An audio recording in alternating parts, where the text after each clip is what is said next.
ನಮಸ್ತೆ ವೀಕ್ಷಕರೇ, ಶುಭೋದಯ. ಜಾತಕ ಫಲ ಕಾರ್ಯಕ್ರಮಕ್ಕೆ ಸ್ವಾಗತ. ನಾನು ಪ್ರಗತಿ ಜಯರಾಮ್. ಇವತ್ತಿನ ಜಾತಕ ಫಲ ಕಾರ್ಯಕ್ರಮದಲ್ಲಿ ಈ ದಿನದ ವಿಶೇಷತೆ ಜೊತೆಗೆ 12 ರಾಶಿಗಳ ಫಲಾಫಲ ಹೇಗಿದೆ ಅಂತ ನೋಡೋಣ.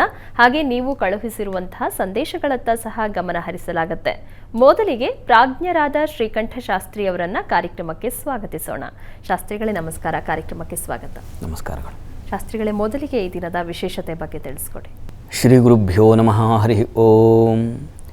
ಮೂರ್ತಿತ್ವೇ ಪರಿಕಲ್ಪಿತ ಶಶಿಭೃತೌ ವರ್ತ್ಮ ಪುನರ್ಜನ್ಮನಾಂ ಆತ್ಮೇತ್ಯಾತ್ಮವಿದಾಂ ಕ್ರತುಶ್ಚ ಯಜತಾಂ ಭರ್ತ ಅಮರಜ್ಯೋತಿಷಾಂ ಲೋಕಾನಾಂ ಪ್ರಳಯೋದ್ಭವ ಸ್ಥಿತಿವಿಭಶ್ಚಾನೇಕಧಾಯ ಶ್ರಿತೌ ವಾಚನ್ನ ಸದದಾತ್ವನೇಕ ಕಿರಣ ತ್ರೈಲೋಕ್ಯ ದೀಪೋ ರವಿಃ. ವೀಕ್ಷಕರೆಲ್ಲರಿಗೂ ಶುಭೋದಯ, ಶುಭ ಬೆಳಗು.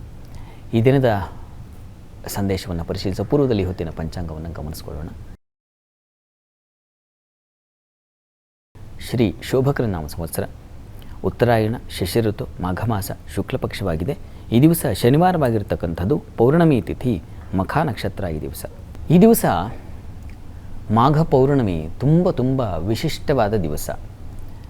ಇದನ್ನು ಭಾರತ ಹುಣ್ಣಿಮೆ ಅಂತಲೂ ಕರೀತಾರೆ. ವ್ಯಾಸರು ಮಹಾಭಾರತವನ್ನು ಬರೆದರು. ಹಾಗಾಗಿ ವ್ಯಾಸ ಪೂಜೆಯನ್ನು ಈ ದಿವಸ ಮಾಡ್ತಕ್ಕಂಥದ್ದು. ವ್ಯಾಸರು ಬೇರೆ ಬೇರೆ ಮನ್ವಂತರಗಳಲ್ಲಿ ಅವತಾರಗಳನ್ನು ತಾಳಿದ್ದಾರೆ. ನಾವು ಆಷಾಢದ ಪೌರ್ಣಮಿ ದಿವಸನೂ ಗುರುಪೌರ್ಣಮಿ ಅಂತ ಆಚರಿಸ್ತೇವೆ. ಈ ದಿವಸವೂ ವ್ಯಾಸ ಪೂಜೆ, ವ್ಯಾಸ ಪೌರ್ಣಮಿ, ವ್ಯಾಸದ ಆ ಆರಾಧನೆಯನ್ನು, ಅವರ ಪೂಜೆಯನ್ನು ಮಾಡ್ತಕ್ಕಂಥದ್ದು ಬೆಳೆದು ಬಂದಿದೆ. ಕಾಲಘಟ್ಟದಲ್ಲಿ ಬೇರೆ ರೀತಿಯಲ್ಲಿ ಅವರ ಅವತಾರಗಳಾಗಿದೆ ಅನ್ನುವಂಥ ಒಂದು ಶ್ರದ್ಧೆ ಇದೆ.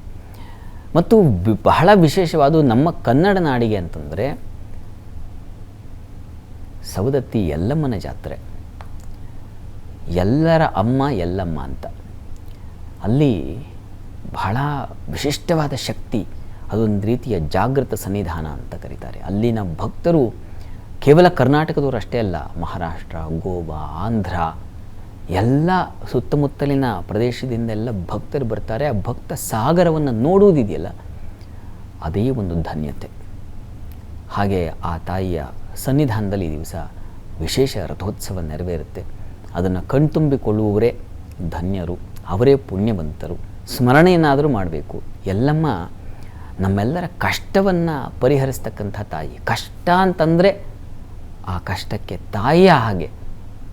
ಒಂದು ಮಗುವಿಗೆ ಯಾವಾಗ ಹಸಿವಾಗುತ್ತೆ, ಯಾವಾಗ ಏನು ತೊಂದರೆ ಆಗಿದೆ ಅನ್ನೋದು ತಾಯಿಗೆ ಚೆನ್ನಾಗಿ ಗೊತ್ತಿರುತ್ತೆ.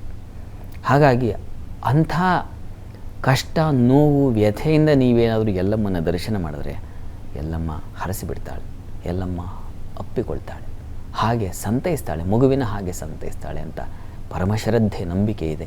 ಅಂತಹ ಯಲ್ಲಮ್ಮನ ಒಂದು ವಿಶೇಷ ಸನ್ನಿಧಾನದಲ್ಲಿ ಬಹಳ ವೈಭವದಿಂದ ಭಕ್ತ ಸಾಗರ. ಅಲ್ಲಿನ ಭಕ್ತರು ಹೇಗಪ್ಪ ಅಂತಂದರೆ ಅದು ನಾವು ವರ್ಣಿಸಲಾಗದ ಭಕ್ತಿ. ಅದು ಭಕ್ತಿ ಅಂದರೆ ಹಾಗಿರಬೇಕು ಅಂತ ತೋರಿಸ್ಕೊಡ್ತಾರೆ. ಮತ್ತು ಈ ದಿವಸ ಅಲ್ಲಿ ವಿಶೇಷವಾಗಿ ಈ ಹುಣ್ಣಿಮೆ ದಿವಸ ಈ ಹೆಣ್ಣು ಮಕ್ಕಳಿಗೆ ಮುತ್ತೈದೆಯ ಸಂಕೇತ, ಮುತ್ತೈದೆ ಹುಣ್ಣಿಮೆ ಅಂತಲೂ ಇದನ್ನು ಕರೀತಾರೆ.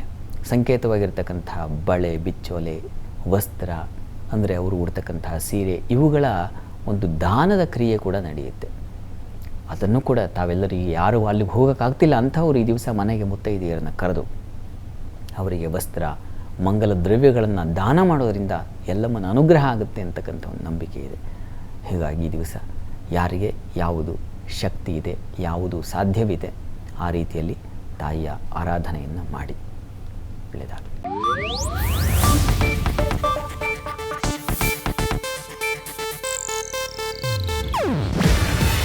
ಇದು ಏಷ್ಯಾನೆಟ್ ನ್ಯೂಸ್ ನೆಟ್ವರ್ಕ್ ಪ್ರಸ್ತುತಿ. ನೀವು ನೋಡ್ತಿದ್ದೀರಾ ಏಷ್ಯಾನೆಟ್ ಸುವರ್ಣ ನ್ಯೂಸ್.